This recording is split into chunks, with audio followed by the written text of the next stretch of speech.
Assalamualaikum warahmatullahi wabarakatuh. Perkenalkan, nama saya Muhammad Adi Febrian dengan NPM B1A 025147. Di sini saya mengambil tema aspek sosiologi dalam penegakan hukum di masyarakat.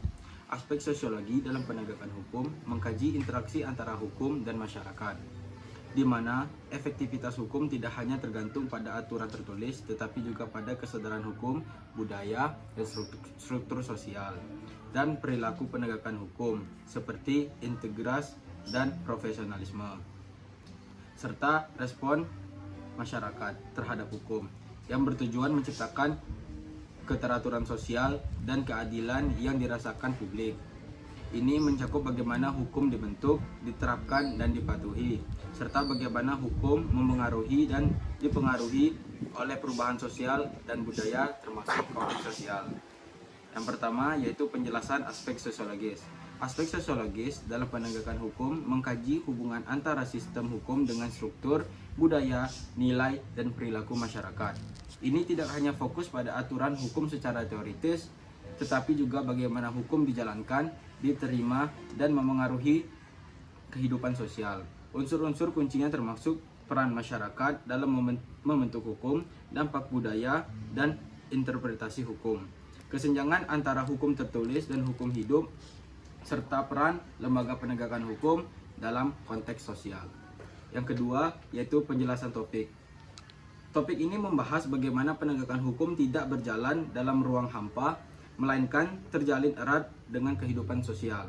Misalnya, nilai-nilai masyarakat dapat mempengaruhi bagaimana hakim memutuskan kasus, bagaimana polisi melaksanakan tugasnya, atau bagaimana warga merespon keberadaan hukum.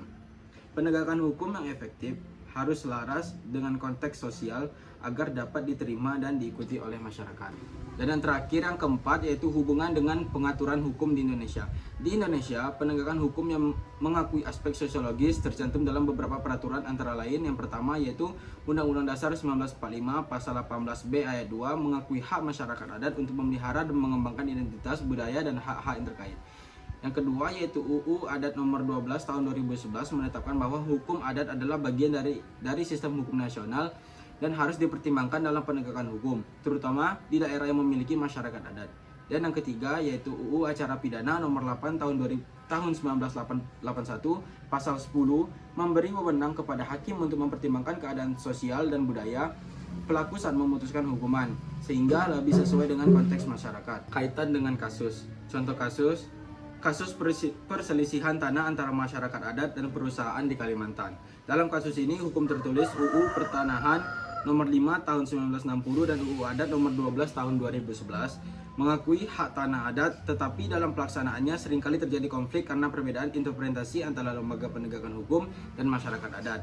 Masyarakat adat melihat tanah sebagai milik bersama yang terhubung dengan budaya dan warisan, sedangkan perusahaan dan beberapa lembaga melihatnya sebagai benda yang dapat diperjualbelikan.